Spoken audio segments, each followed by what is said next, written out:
Hello guys. ஆக்சுவலாக வந்து நம்ம எந்த ஒரு விஷயத்துக்காகவும் பெருசாக ரிக்ரெட் பண்ணக்கூடாதுன்னு நினைக்கணும்.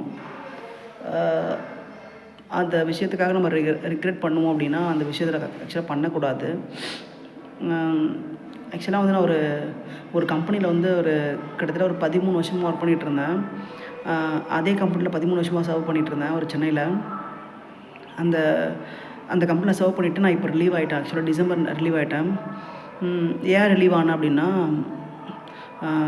ஆக்சுவலாக வந்து அந்த கம்பெனி வந்து ப்ரொசீஜர் வந்து ஆக்சுவலாக நான் அங்கே இருந்தவங்களோட சுச்சுவேஷன் என்ன அப்படின்னா, நான் வந்து அங்கே இருக்கிற ஆள்லேயே வந்து ரொம்ப அதிகமாக நான் போய் வாங்கிட்டு இருந்த ஆள். ஓகேவா? ப்ளஸ் அப்படி அதை விட என்ன அப்படின்னா, நிறைய பேர் பார்ஷியாலிட்டி அப்படின்னு ஒரு விஷயத்த சொல்லுவாங்க.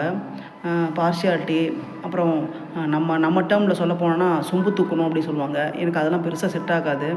சொம்பு தூக்கிட்டு மேனேஜர் பின்னாடி போகிறது, இல்லை அதுக்கு பெரிய மேனேஜர் பின்னாடி போகிறது, அதெல்லாம் பெருசாக எனக்கு செட் ஆகாது. நான் அதை வந்து பெருசாக பண்ணணும்னு நினச்சதும் கிடையாது. பட் நான் ஜெனுவனாக இருக்கணும்னு நினச்சிருக்கேன். ஜெனுவனாக இருந்திருக்கேன் 13 வருஷமாக.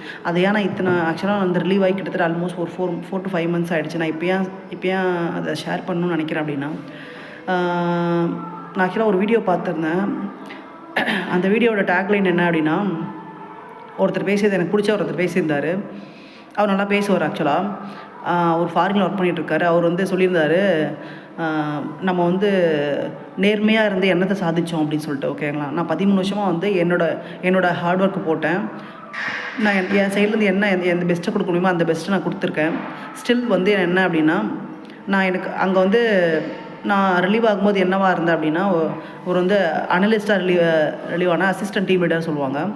ஸோ அப்படி இருந்தோமே வந்து மேபி நான் 13 வருஷத்துக்கு நல்ல ஒரு லெவலில் போயிருக்கணும்.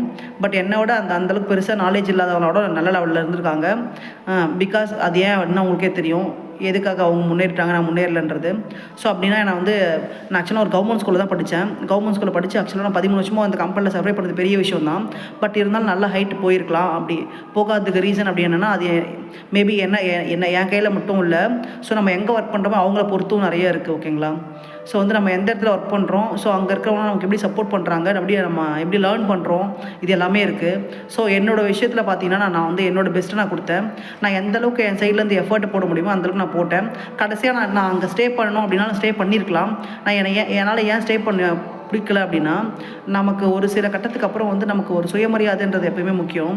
ஸோ நமக்கு அங்கே அதுவுமே இல்லாமல் போகுது அப்படின்ற ஒரு சுச்சுவேஷனில் வந்து, ஸோ அதையும் ஃபேஸ் பண்ணி போகணும் அவசியம் கிடையாது. ஓகேங்களா? அதனால தான் நான் வேலையை ரிசைன் பண்ணேன். எனக்கு ஒரு மாதிரி அந்த வீடியோ பார்த்தோன்னே எனக்கு ஒரு மாதிரி ஃபீல் ஆகிடுச்சு. அவர் சொல்லியிருந்தார், நம்ம வந்து உண்மையாக இருக்கணும்னு சொல்லிட்டு வந்து என்னத்தை பெருசாக சாதிச்சிட்டோம், நேர்மையாக இருக்கணும் அப்படின்னு சொல்லிட்டு. எதுவும் பெருசாக சாதிக்கல. பட் இருந்தாலும் வந்து நமக்கு வந்து நம்ம மனசாட்சிக்கு வந்து நம்ம வந்து ஒழுங்காக இருந்தோம் அப்படின்ற மாதிரி ஒரு நல்ல எண்ணத்தோடு இருந்தால் போதும். ப்ளஸ் வந்து நம்ம அங்கே யாரையும் வந்து போட்டு கொடுக்கல. அங்கே யாரையும் வந்து நம்ம வந்து தப்பாக எந்த விஷயத்தையும் வந்து நம்ம பண்ணலை. நம்ம அங்கே எதுக்காக இருந்தோமோ, நம்ம வந்து என்ன ஒர்க் பண்ணமோ அதுக்கு உண்டான அமௌண்ட் நமக்கு கிடச்சிது. ப்ளஸ் அதுக்கு உண்டான வந்து அமௌண்ட்டுன்னு சொல்கிறத விட, நம்ம அங்கே இருக்கும்போது நம்ம வந்து என்னென்னலாம் வந்து எவ்வளோ ஃப்ரெண்ட்ஷிப் ஏர்ன் பண்ணோம். ஸோ அதனால் அது மூலயமா வந்து நம்ம என்னென்ன வந்து நம்ம அங்கே ₹1 சம்பாதிச்சிருந்தாலுமே அந்த ₹1 வந்து எனக்கு வந்து நல்ல விஷயத்துக்காக தான் வந்து யூஸ் ஆகிருக்கு. ஸோ ஸ்டில் வந்து எனக்கு வந்து நான் இன்னமும் அங்கே இருக்கவங்க ப்ளேம் பண்ணுவேன்னு நினைக்கல. ஓகேங்களா? ஸோ அவங்களோட எண்ணம் அதுவாக இருக்கலாம். ஓகேங்களா? கிட்டத்தட்ட நான் ரிலீவ் ஆகும்போது ஒரு லேடி மேனேஜர் தான் என்னை வந்து ஒரு மாதிரி ரொம்ப வந்து ஸ்பாட்லைட் பண்ணி என்னை அனுப்புறதுக்கு காரணமாக இருந்தாங்க. ரொம்ப கேவலமாக, ரொம்ப சீப்பாக நடந்துக்கிட்டாங்க. எந்தளவுக்கு ஒரு லேடி மேனேஜர் நடந்துக்கக்கூடாது அதெல்லாம் அப்படி நடந்துக்கிட்டாங்க. பட் அது பிரச்சனை கிடையாது எனக்கு. ஏன் அப்படின்னு கேட்டிங்கன்னு வச்சுக்கோங்களேன், ஸோ அவங்களோட கேரக்டர் அதுதான். ஓகேங்களா? அவங்களோட கேரக்டர் அதுதான். ஸோ அதனால் அவங்கள வந்து நான் வந்து இன்னும் பேரையோ அவங்க எதையுமே நான் பேச விரும்பலை. ஸோ நான் வந்து ஒரு மாதிரி மனசு கஷ்டமாயிடுச்சு அந்த வீடியோ பார்க்கும்போது. நேர்மையாக இருந்து என்ன சாதிச்சோன்னு சொல்லும்போது, ஸோ வந்து நேர்மையாக இருந்ததுக்காக நான் வந்து என்ன சாதித்தேன் அப்படின்னு கேட்டிங்கன்னு வச்சுக்கோங்களேன், நான் நேர்மையாக இருந்ததுக்காக நான் அங்கே சம்பாதிச்ச ஒரு ரூபாயுமே வந்து எனக்கு ரொம்ப ரொம்ப இம்பார்ட்டண்ட்டாக இருந்துச்சு. நான் அதை வச்சு நான் நிறைய வந்து பண்ணியிருக்கேன். என்னோடய பர்சனல் இஷ்யூ இதுக்காக இருக்கட்டும். ஏன்னா நாங்கள் அதில் சம்பாதிச்சு தான் வந்து நான் வந்து ஒரு வீடு கட்டணும் நாங்கள். ஸோ வந்து அதில் சம்பாதிச்சு தான் வந்து ₹1 இட் மீன்ஸ் நான் வந்து ஒரு 10,000 கையில் வச்சுருக்கேன் அப்படின்னா கூட அதில் சம்பாதிச்ச அமௌண்ட்டில் தான் வச்சுக்கோங்களேன். ஸோ வந்து நிறைய நான் தேங்க் பண்ணணும். ஸோ என் கூட ஒர்க் பண்ண என் ஃப்ரெண்ட்ஸ்க்கு ரொம்ப ரொம்ப தேங்க் பண்ணணும். ஸோ அங்கே பெருசாக நான் கடைசியாக ரிலீவ் ஆகும்போது கூட நிறைய பழைய மேனேஜர்ஸை நான் வந்து கேட்டு பார்த்தேன் ஜாப்க்காக. பெருசாக ஒன்றும் அவங்க எதுவும் சொல்லலை. பிகாஸ் வந்து ஒரு இடத்துக்கு மேலே வளர்ந்துட்டாங்கன்னா அவங்க வந்து பெருசாக மற்ற கீழே இருக்கிறவங்களுக்குலாம் யாரும் பெருசாக ரெஸ்பாண்ட் பண்ண மாட்டாங்க. ஸோ நான் அது அவங்க ரெஸ்பாண்ட் பண்ணணும்னு எதிர்பார்க்கல.